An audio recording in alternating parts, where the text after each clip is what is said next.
Greetings, Dan Halligan from Kayenta Games, and welcome to a playthrough that I think is going to be a bit of a yawner for some of you folks. To all the veterans out there, I apologize, but there's a large number of people new to Obsession who've recently acquired Obsession, the second edition. And as everyone knows from my incessant nagging, I strongly encourage that the base game be played before we start sticking our toe in the pond that is upstairs, downstairs, where there's layers of complexity that get added. But then I realized that for all my lecturing and nagging, I really didn't have a completely current video playthrough, which is why I'm here. I had some stuff with prototypes, I was mixing stuff in, but what is needed is a playthrough with just Obsession second edition and the Wessex expansion mixed in there. No promo tiles, no upstairs, downstairs. Now you might ask me, why are you putting in the of the Wessex expansion? Why are you putting that in there? Well, that uses entirely the rule set of the base game. So there's no change to the rules or the playthrough. In fact, because I'm not using Family Wessex, the only way you're going to know that the Wessex expansion is in this playthrough is that there were two tiles, the morning room and the retiring room, that are new to the Wessex second edition. And those did show up in initial population. And then some guests. Otherwise, you're not going to even notice that that integration took place. Got you out of the saddle here, and I'm going to try not to, I know you're laughing, I'm going to try not to bloviate. But I do want to point out a few different setup elements for those players who are going to be playing Obsession 2E for the first time. If we take a look at the round track, we're going to play the standard play side, which I highly recommend. And we're also going to play a closed courtship, which means we're not going to reveal their area of interest, the siblings that we're courting, the Fairchild siblings. We're not going to reveal their area of interest until the end of each season, which is each season is 3 action spaces and then a courtship round. No action takes place except to evaluate how we're doing as far as learning, understanding what makes the Fairchild siblings tick, and you'll see how that works. But we're going to play a closed courtship, which I personally recommend because the default open courtship, I think, puts a little competitive pressure on newer players to acquire certain improvements, and I want them to get into the flow of the game. So that's the round track. Let's pop out here. Looking at the main supply board, first of all, Rob Lane has provided these wonderful Nanny Narking coins, which are just gorgeous. I should be a salesperson for the Nanny Narking coin franchise. I've been gifted 2 sets of coins. The other one was the imitation gold sovereigns and some pence. I'm going to alternate between those because they're both exceptionally thematic. So these are not contained with the game for anybody who's wondering or watching this. We're using the objective cards that are in the Obsession 2E box, the big box. We're set up for 2 players. I only have cards from the base game and the Wessex expansion that are there, so none of the upstairs, downstairs are promotional cards. And I've gone and sorted the market with service tiles and tiles which have a prestige rating of 1, 2, or 3. Here we have only 1s and 2s.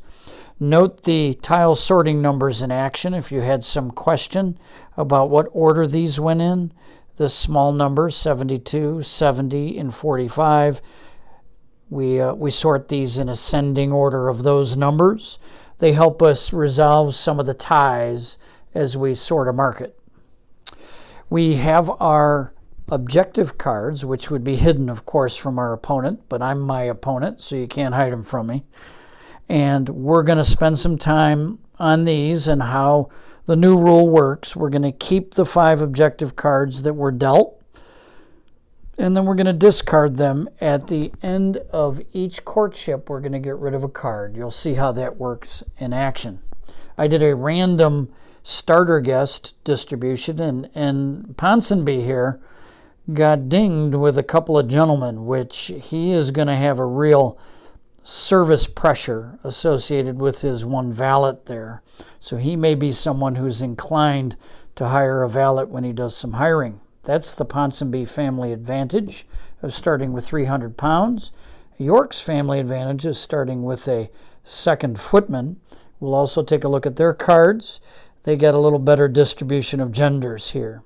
So this is the basic setup, and there's some beautiful boxes I thought I would display because we're featuring York versus Ponsonby. So I'm going to go ahead and put you in the saddle, and let's just spend a minute and figure out what our strategy might be. Sort of the first foundation stone of strategy would be the family advantage. You'd like to leverage the fact that you have something that the other player does not. In this case, it's wealth for Ponsonby, and it's an extra footman, which is so critical given the footman plays that you will see on first and second level tiles. Excuse me, I don't mean to bump my microphone there. So you want to sort of organize your thoughts around that and then add in, what do I have that may be already based on what has shown up in the market, there might be a synergy. And you'll see here is I have an under-butler for 5 victory points. So if I get the under-butler Ponsonby, I'll always say I for Ponsonby. It's my favorite board. Evil York. So I look here, and here is the butler's pantry, which gets an under-butler. There's only one service tile. That sort of bums me out. I normally like many more service tiles early on. But that service tile fulfills that objective because that's how I acquire an under-butler. So I'm very interested in that. But unfortunately, I go second, and Evil York goes first. I certainly hope they don't swoop in on that. I have the money to get after that butler's pantry right away. So that's my first thought out of the gate. Now I take a look over here, and I have an interesting group objective for Evil York. And that interesting group objective is that 13 victory points for 3 sporting tiles. And here's one of them. And I happen to like the croquet lawn a lot. I like to develop a path that includes a lot of lower prestige rated green tiles, because you never want to get in a money pinch if you can avoid it in this game. There's a little pearl of wisdom. And what is a path? Your reputation is going to climb over the course of the game. And as it climbs, you want to be able to host activities that reflect a similar reputation, or as we call on the tile, prestige rating.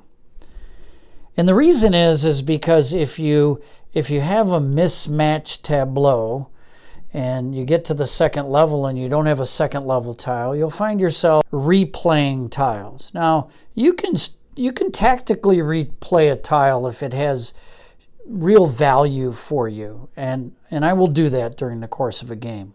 But you don't want to just replay a tile because you've got nothing better to do, because you're not increasing your victory points. Every time we flip a tile, the victory points go up.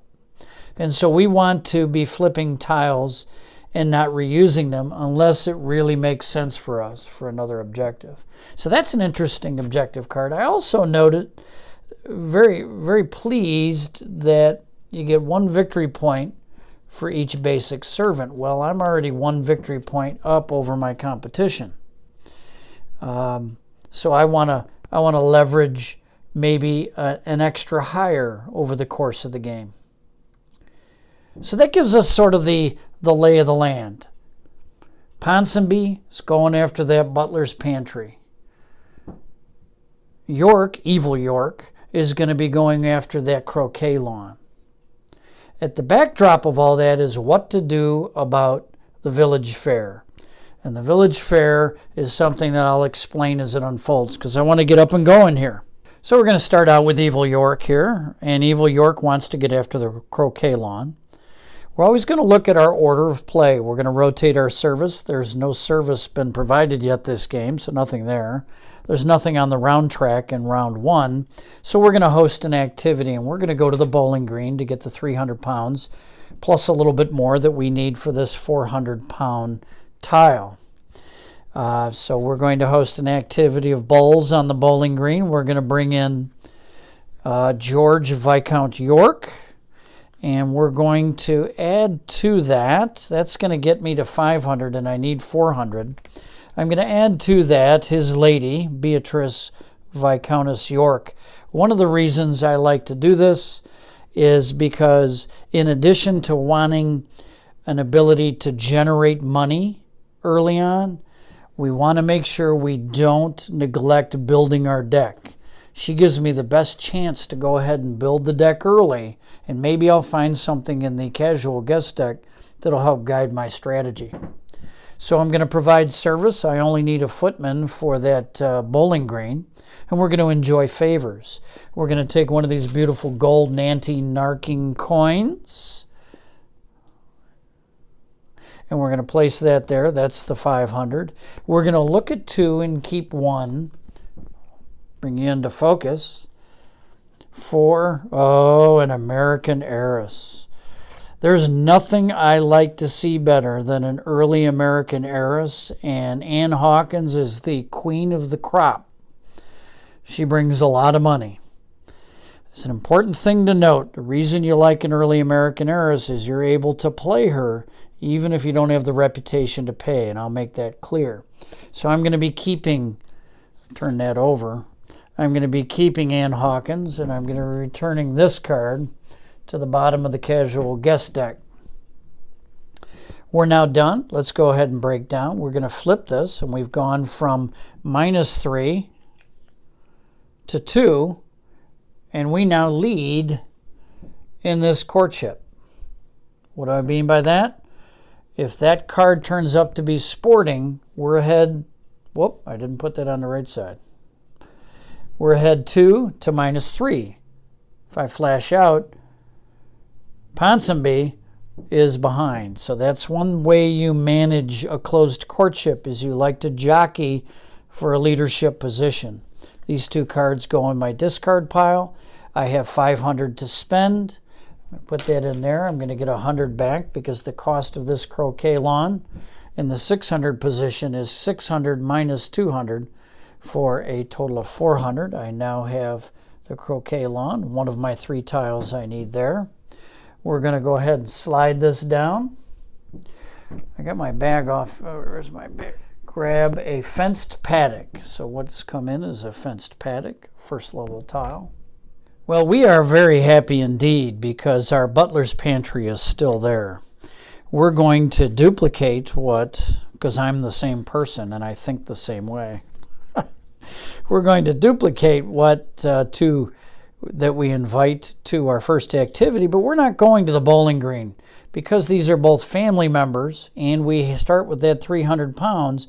We're able to go ahead and leverage our wealth to make sure that we keep that wealth coming with the village fair. New players, you'll see what that is in a minute.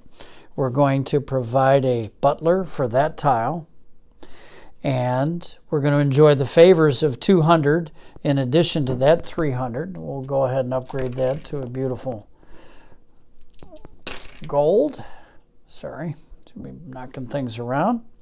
And then we're going to take a look at 2 and keep 1 here. Whoop, sorry. And we have, and this is where I'm supposed to have my glasses. Sorry about that. Who do we have? We have Miss Agnes Dansby. Miss Dansby's family is respected in Derbyshire with a lineage that traces back to Richard III. I love the fact that she doesn't have any service, given that I've got a little bit of, these are the guys that I got I get a little bit of a valet problem. I like her a lot. Oh, but sorry, Agnes. We have Miss Penelope Hill. The elegant Miss Hill has family in London who are very connected in society there. She gives us one of those infrequent, glorious prestige guest invites coming out of the casual guest deck, and we're going to keep that. We're going to return Miss Dansby back to the bottom of the casual guest deck. You can see the value right now when you think about upstairs, downstairs, and the screening action of the head housemaid, of what the screening action does as far as being able to manage which guests are coming into your gentry deck. So now we have 500 to spend. We know we want that butler's room. We put that in there. We take 100 back, and we're going to get the butler's pantry. And along with the butler's pantry comes the under butler. Goes into expended service along with the butler. Learn the ways of the house. And we flip that. And we actually should probably take a look at that, because the reason that we play the private study is that on round 3 there's a village fair. That village is on the lands of the Ponsonbys, and if they've taken the time to go ahead and be good patrons and to plan for a successful fair, which we now have done, then we realize 300 pounds and 2 reputation when we get to that 3rd round, and later on in the game when we get to round 9. Very important to play that unless there's a reason to preserve the 3 victory points on the front side. There's some entries in the glossary regarding the thematics behind this, but the point is we're now prepped for the village fair. We are losing, however, to York, evil York, who has not flipped their fair. We're now losing this courtship because we've had a decrease. It's the only tile where there's a decrease in victory points. And let's go ahead and slide this down and pull from the bag a retiring room. That now stacks on top of the retiring room there because it is a duplicate. And next tile is a tennis court. Another possible path for either player, a 2nd level money tile. Very good one. So we're going to come over to the round track. We're going to move to round 2.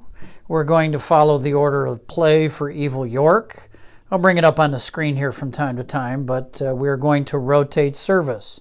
First, we're going to move from servants' quarters, which we don't have anything, and then we move this footman into the servants' quarters. Next, there's nothing on round 2, so there's no special activities. We don't have a monument or a servants' hall, which if those come into the game, we'll explain those then. And now we're going to host an activity. So the first consideration is, do I play the private study? The next round is the village fair, and if I don't play it, I'm going to lose 300 pounds and 2 reputation. That's pretty big. I mean, if I end up playing it in season 2, I could get some benefit from the village fair that's in round 9, but do I want to give up 50% of that benefit for the game? Well, let's flash out and take a look that we're in a leadership position as it relates to courtship and essentials. Now, that by itself doesn't necessarily argue that I should skip playing the private study, but this lovely young lady does. First of all, she is a source of revenue for me, which makes the village fair less critical right now. Secondly, if I play her, any reputation that I benefit from the fair, I'm going to lose to the fact that she's not desirable in my social circle. So I'm going to be able to use the American heiress and at the same time maintain a leadership position in courtship here. In addition, by taking advantage of the American heiress, I can get my hands on this tile, which is really going to lock up sporting courtship for the foreseeable future. Not only do I lead now, having flipped the bowling green, I fully expect that we're going to have a flip of the bowling green coming from Ponsonby next turn, and that they're going to be going after this tile. Why? Positive frontside victory points, which is a unique thing for a sporting tile, which is usually -1. And it gives me some flexibility in a potential estate courtship. So I could play that and flip it over into that category. So that's my plan for this turn. So I'm going to accomplish that in the main gazebo. You might say, well, you have a young lady here. You can take another young lady from your hand, and you could play the parlor, flip that, and take a leadership position as it relates to prestige. But I don't want to do that because she's going to knock out any benefit of reputation coming from the parlor. The move is to take a leadership position with the main gazebo in a state, not pay the penalty of having the American heiress, because basically I'm at the dregs of the social hierarchy, and having an American heiress over at my estate doesn't hurt me anymore. I can't go any lower. But I want to rebound by coming back to this and getting to the second level to play this tile early in season 2, which will have a financial benefit. So what I'm going to do is I'm going to go to the main gazebo. Here's the advantage of being York. Normally I would not be able to play back-to-back the bowling green and the main gazebo because I would have only one footman, but not here. We have 2 footmen. And we're bringing out the American Heiress, and along with the American Heiress, I think we shall bring out the young man. Now, I'm going to go ahead and play the Viscount and say that young man, don't let this dalliance turn into anything. She's soon to be hitting the road, heading back across the pond to America. But let's go ahead and play this. We have pounds of 800, and I'm going to take one there. That's 900 pounds. Look at that. It's going to give me 1,000 pounds there. And I don't take his reputation. Her 3 reputation, I don't have to pay. And I get an invite here from a second level guest. And we have the lovely Honorable Regina Washburn, the beautiful daughter of Viscount Hampton, is a talented artist and well connected. And look at that. A second level invite. Beautiful. Love to get that on my first prestige guest draw. She goes into my active hand. These 2. Whoop! You're yelling at me. Forgetting my service for the American Heiress, which now goes up here. And we drop that into the discard pile. We'll break this down, and we will flip and take a leadership position in the estate category. And then we're going to spend 600, so I'll put that 1,000 there. Take 400. And we're going to take that south lawn. And I really like where we stand now as it relates to any sporting courtship. I'm liking the cut of my jib right now, although I've had an extra turn. Leadership, leadership, leadership tied. Let's see what Ponsonby does. Now, we didn't restock the market here, so we're going to slide down, and I pulled a servant's quarters. All of you know that that is my baby right there. Now, which is me? I guess I'm Ponsonby, remember? Evil York. So Ponsonby's got to get that. Some of you might be barking at me because I passed on the tennis court. You know, I didn't vocalize that. But the reason I passed on the tennis court, which would have given me 2/3 in the first season, in the first 2 turns, give me 2/3 of a very, very high victory point group bonus. Let me bring that up here and show you. That would have given me both the croquet lawn and the tennis court, and I would just be looking for the cricket field. The reason I chose not to go with that is that would give me 2 -1s here, and that would make 0 the value of my sporting courtship, and here he would likely go ahead and jump ahead and take that from me, where here I could retain leadership in sporting. It's a pretty good chance that this tennis court might still be around. There's a lot of other attractive choices, and I don't know that there was a high probability I wouldn't have a shot at it a little bit down the road, particularly with 400 pounds off screen here. So let me pop in and get up close and personal with Ponsonby on their second turn. So Ponsonby has taken a look at the lay of the land, and they would like to play this front parlor, but we don't have the cards to make that play. Right now, we have 2 ladies, but one of those 2 ladies is a second level guest, the wonderful. She'll be played as soon as we get to second level. So my options are not really good. When you take a look at my hand, Miss Penelope Hill's out. I can't play 2 valets. I don't have 2 valets. I do have 2 family members, but I don't have a lot of money. Maybe 100 from the young man gets me to 200. Brings both the morning room and the retiring room into play. I think that's where I'm going to lean. It's not a great play, but I do have the advantage of the village fair coming up. So let's see what we get. Follow order of play. We're going to rotate service. We had nothing in the quarters. Our under butler and our butler are going to go into the servants' quarters. And we're going to go to the main gazebo, pull even there. We have our footman available. We'll get a second level guest, hopefully somebody we can do something with.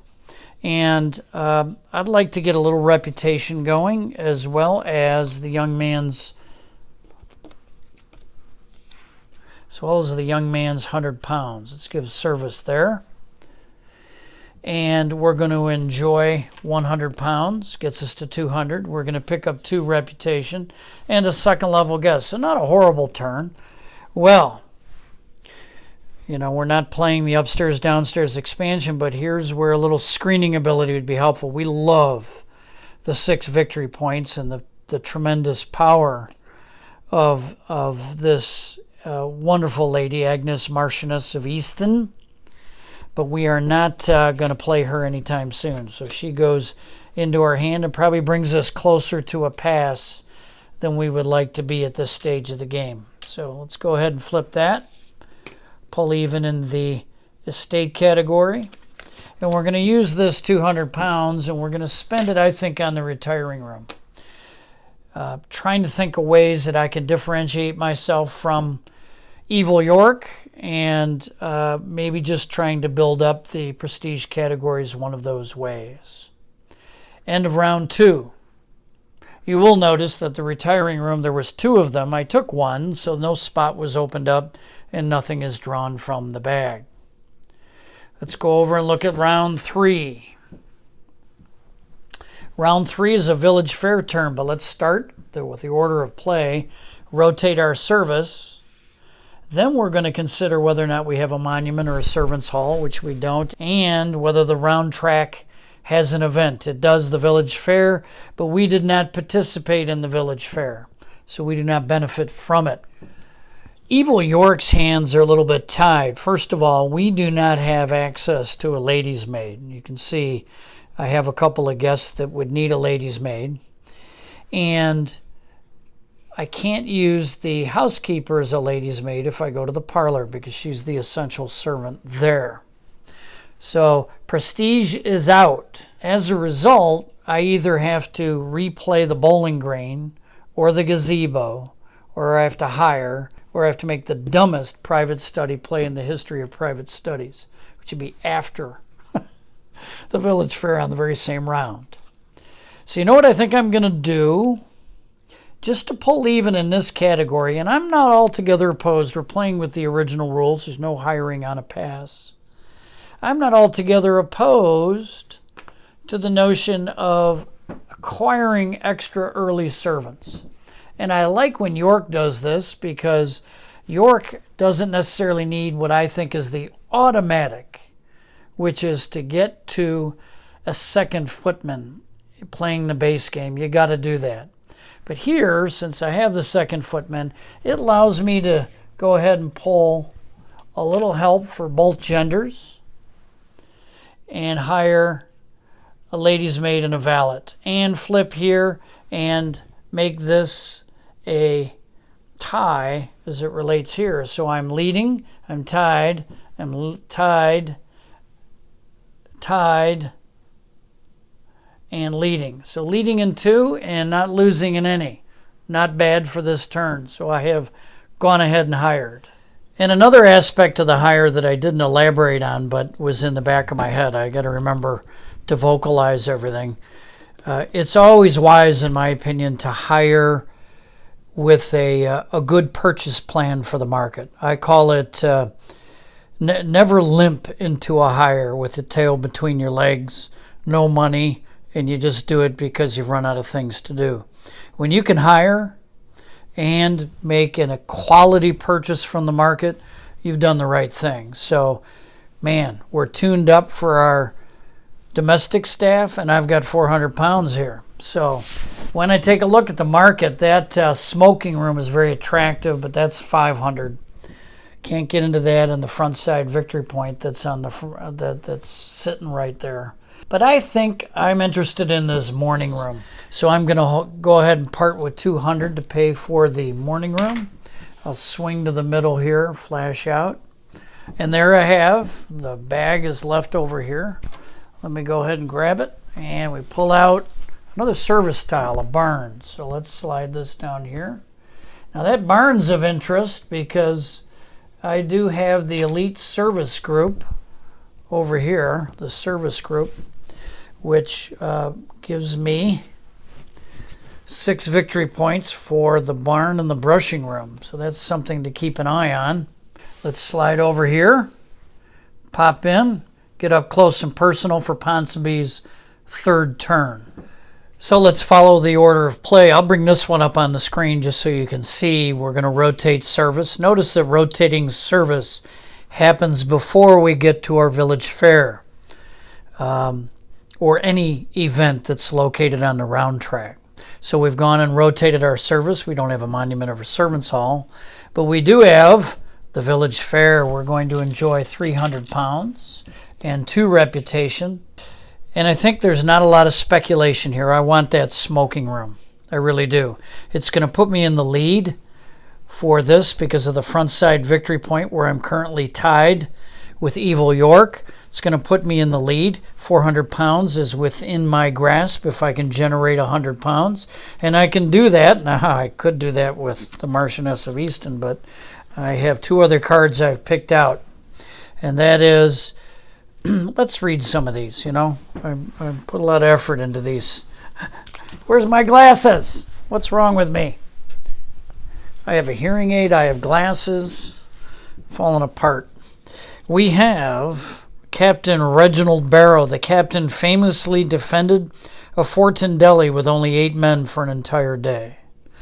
I'm going to play him, and he's going to enjoy a game of bowls with Lady Margaret Carlow. Does not trigger the admirer bonus as, well, let me get a little focus there, as he is not a prestige male guest. We do get a bit of money here, which is quite nice. We're going to have, look at this. We need our under butler. Those of you who are barking at me because Bates was over here sleeping in the quarters, we do have our under butler, so we are able to go ahead and provide that service. We pick up 400 pounds. I'll bring over one of these beautiful gold sovereigns. And we have no reputation. We have 2 unscreened invites, which could be absolutely lethal. And it was not absolutely lethal. In fact, look at this service holiday we get from these 2. Marvelous. They both go in and maybe extend a pass if we want to take advantage of that. Let's go ahead and rotate our service. And put discard pile. And we have 700. Now, we could get into this barn for 700 and dominate this service courtship. I guess, sorry, I don't know why I had an autofocus feature on this, and I don't know why I keep losing my focus. I have to figure that out. But that barn would wrap this up if that were the case. But that's 700 pounds for a barn. The servants' quarters is 800 pounds. I don't want to trade away reputation for that with a special action. And the smoking room is going to go ahead and lock this up. So I think that I'm going to go for the thrifty play. The smoking room, I could win this courtship, but that's a 20% chance. So let's pull that smoking room and pop it into play. Let me flash out here. So we're going to do a little market action as well. Going to slide these down and walk over to here where my bag is. Reach in the bag. And we pull out a cabinet of curiosities. Probably one of my favorite tiles. Cabinet of Curiosities here. We have come to the end of the first season, and it is time for courtship. We move to the courtship square. There's no service rotation. There's no anything that takes place except evaluating the courtship. This was a closed courtship. Before I flip it, let's just take a look. Evil York leads here. We're tied here. We're tied here. Wonderful Ponsonby leads here, and Evil York leads here. So the nod does appear to go to York. Let's see what we have. Oh, It's service. And Ponsonby did not make the right call there. They could have had that barn and locked that up. Not only that, doesn't know it, but that's a definite tile of interest for an objective card. So because they both tie, there's no one that's so attractive to one of the Fairchilds that they're going to go ahead and visit for season 2. But both sides enjoy a victory point card. So Evil York gets 5 victory points or a market refresh. And Ponsonby gets 4 victory points or a service refresh. 2 very nice cards. Love the favors on both of those. Well, now several things happen when we get to the end of a season. The first thing that happens is we need to discard an objective card from our 5 that we have. After looking these over, I think that this 16-point group is really going to be hard to get. You got to remember, we're not playing with the useful man. We don't have the ability to refresh a market and or go seek a tile. And if I get something like, for example, that Evil York got in the first season to give me some trajectory towards one of these, I'll keep it, but not going to keep this one here. Looking over here, I've got a little play. I've got the barn in play here. I've got one of those tiles here for the sporting group. Look at all the basic servants I got there. And you always like to hang on to anything that's going to supercharge a monument play. So I'm going to part here. I really got a low ceiling. And I had never even bought an estate tile, so we're going to go ahead and we're going to part ways with that. Second thing that's going to happen is we're going to trigger the service tile reserve. So in the market, let me see if I can get a little up close. Oh, don't do that, Dan. You got cats that wreck everything. You don't want to do it yourself. Look at that.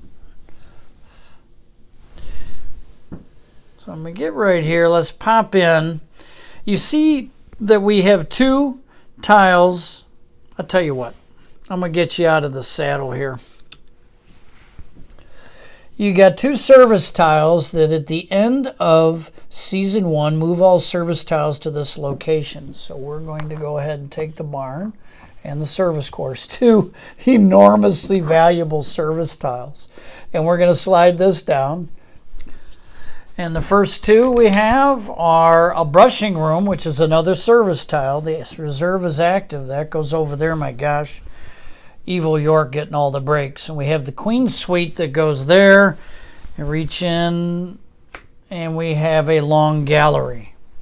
So market's starting to get a little bit interesting. Let's pop out here.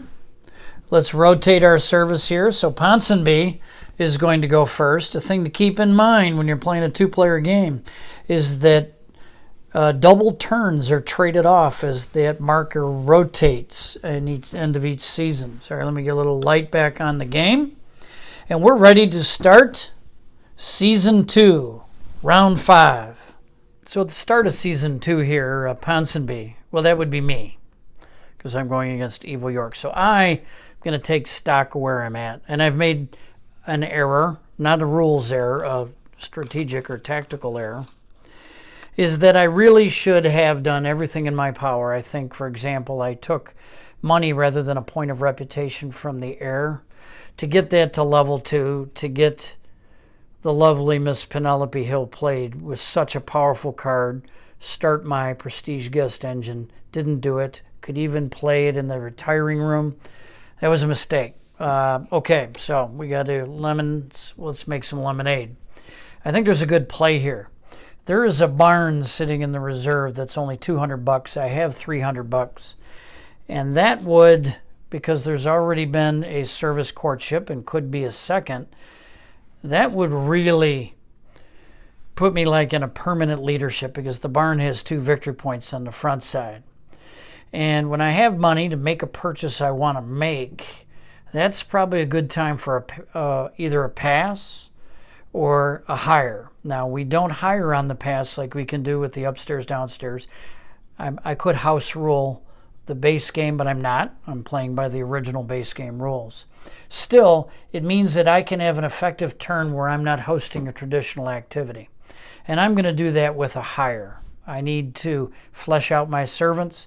I want to do that before too much more time passes, because it's only going to be extra turns where I have a robust domestic staff.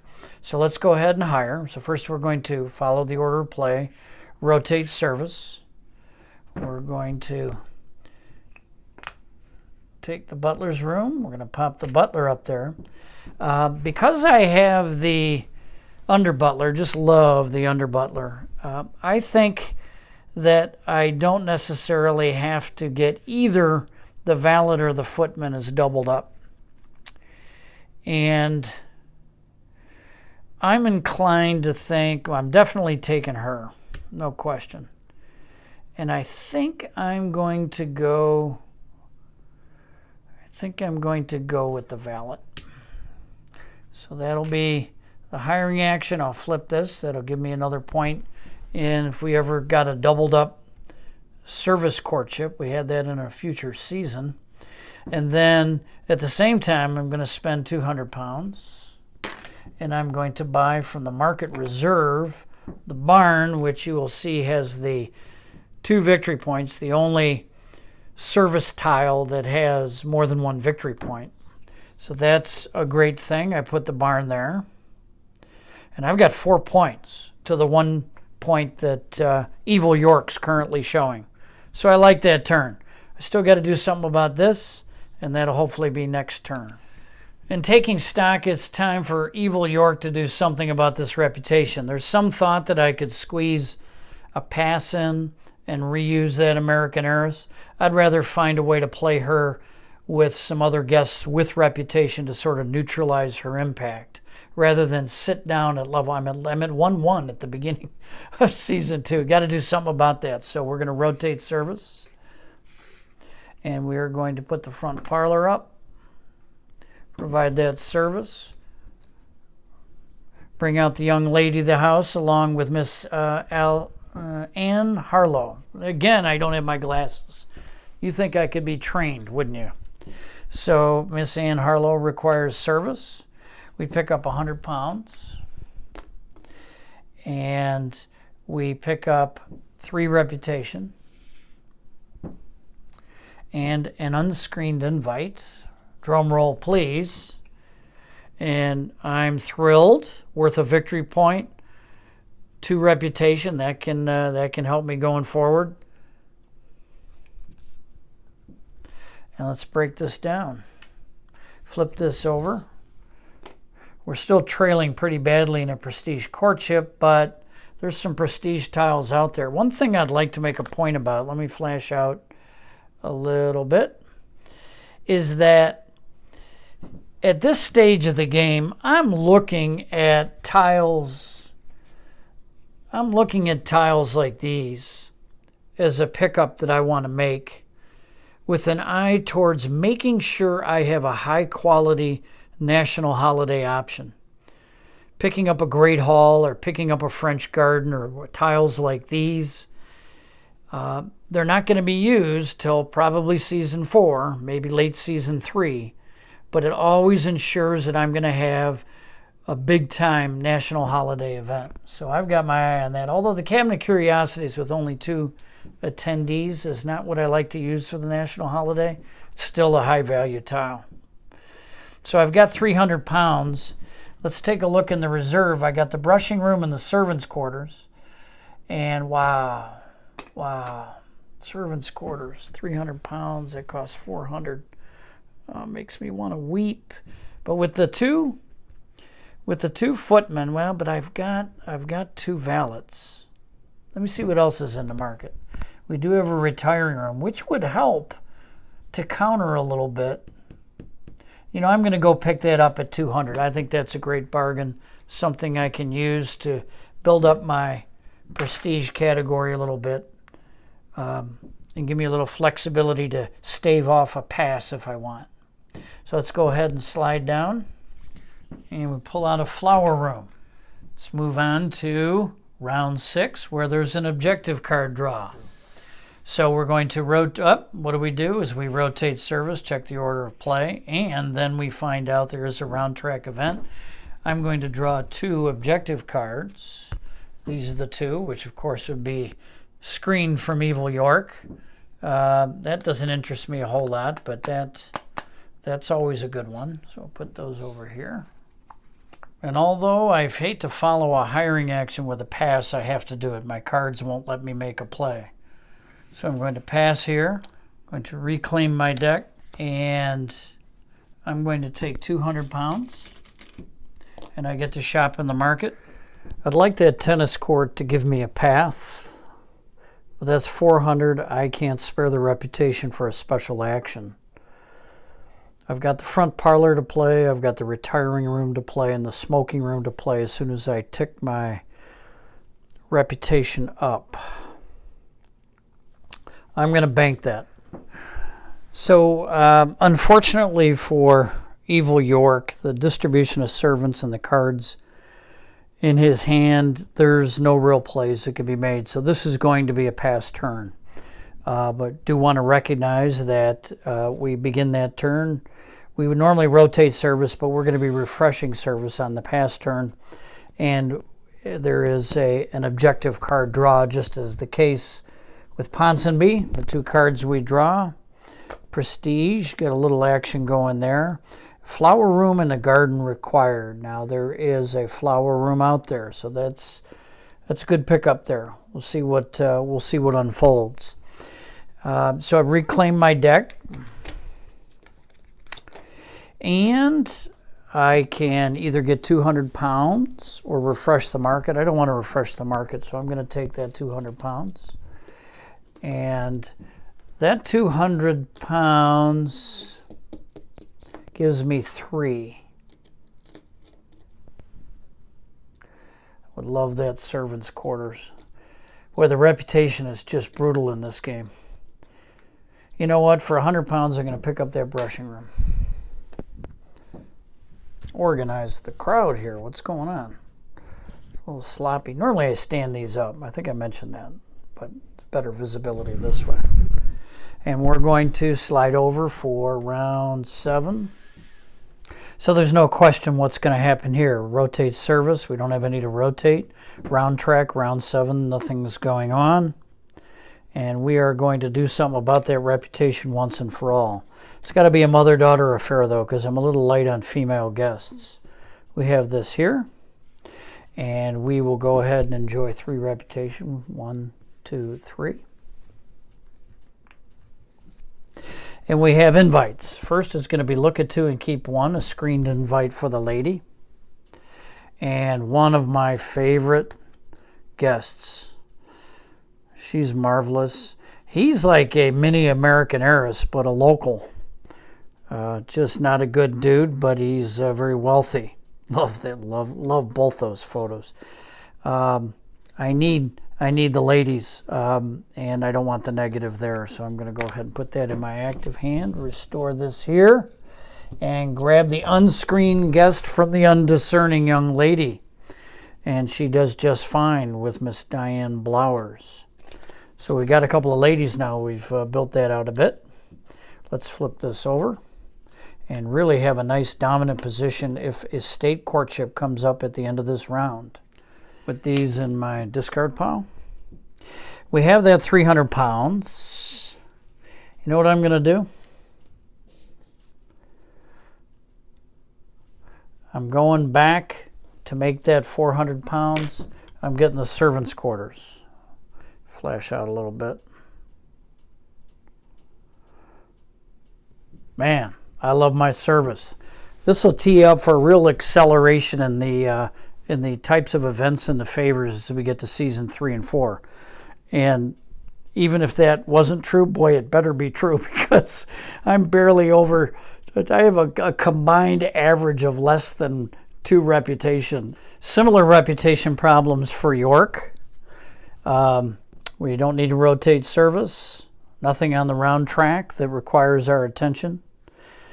Let's see where we are. We're leading in this comfortably. We don't have to make any play. We're trailing badly here. It would be nice to pick up a queen suite there for 700. I don't see how I would get to that, though. I could maybe do that. That would win here because I'm going to lose here, but I'm going to win here. I'm going to try to pick up that queen suite. Of course, if I did pick up the Cabinet of Curiosities, I would win a prestige courtship. Wow, either one of those are big. So that's what I'm looking at. I don't know if you can see me off screen here. These two both have front side victory points that'll win me the courtship. So that's my focus, and I have green tiles to make that happen. So we are going to go with, oh my gosh, I'm still at reputation 1. This is just killing me, Smalls. All right, sometimes you got to live a little. You all are going to consider me to be totally off my rocker. I'm going back to the front parlor. I'm going here. Yes, I am bringing Miss Ann Hawkins back for a visit. Now, I am going to offset 2 of the 3 loss in reputation there, but let's start with money. Well, let's start with service first, and then we'll get to money.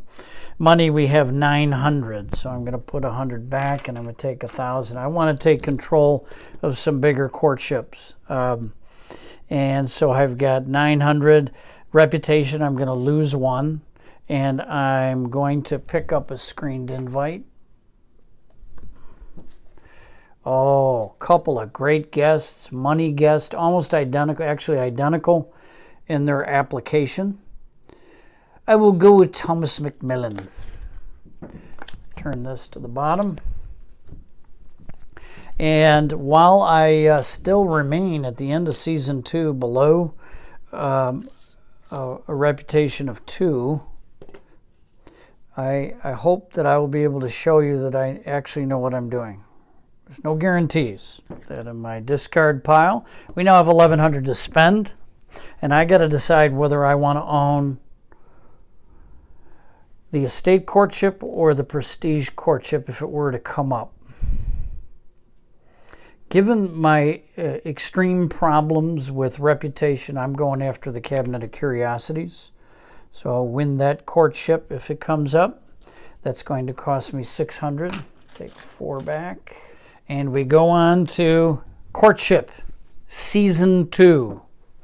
Just let me go to the middle here and flash completely out. Let's just evaluate. York leads here. Ponsonby leads here. Tied here. York leads here. York leads here. So York, even though they're at a reputation of 2 ticks above the grave, is actually in a commanding position to, boom, win a courtship, which they have. What happens is that he gets, and this would be not visible to Ponsonby, but he's going to get nice, very nice victory point card, and the young lady with that prestige guest invite is coming over. Now, a lot of people say that relative to Charles, the young lady is overpowered. And I say, welcome to Victorian literature and Regency, 19th century British literature. It's the young lady that is so often the focus. I wanted her to be preferentially powerful, but I also wanted to make a point that don't ignore Charles, because with the admirer bonus, Charles with any of the young ladies of any family produces a full level of reputation. So when reputation is your issue and you have a prestige guest engine, often Charles can be a powerful play. So I'm going to go ahead and put her in the active hand and the end of season 2. You're going to point out that I failed to fill the market, so we're going to slide this down, and from the bag we have pulled a billiards room, great money tile. And now what do we do at the conclusion of season 2? First thing we need to do is we need to discard objective cards. I'm getting rid of sporting over here because there's nothing happening there and it's got a low ceiling. Prestige here has a little bit of a play. Tennis court, cricket field. I did miss tennis court is still out there. Jeez, I got to keep my eyes on the prize. Flower room in any garden, I like that. The service group, the barn and the brushing room. I did lose out on the barn. I'm going to get rid of the Prestige one because of a low ceiling. Next, we actually kick in with the Prestige rating 1 reserve, which is going to be here. It's going to cause this to slide down. Reach into the bag, and we pull out, our first monument, the Manor Gargoyles. Big time monument. It gives Ponsonby a real opportunity to sort of flip the recent loss of the Prestige category. We're going to rotate the first player marker. York is going to come back with back-to-back turns, so the fact that his reputation is in the toilet really hasn't hurt him all that much. We're going to start Season 3.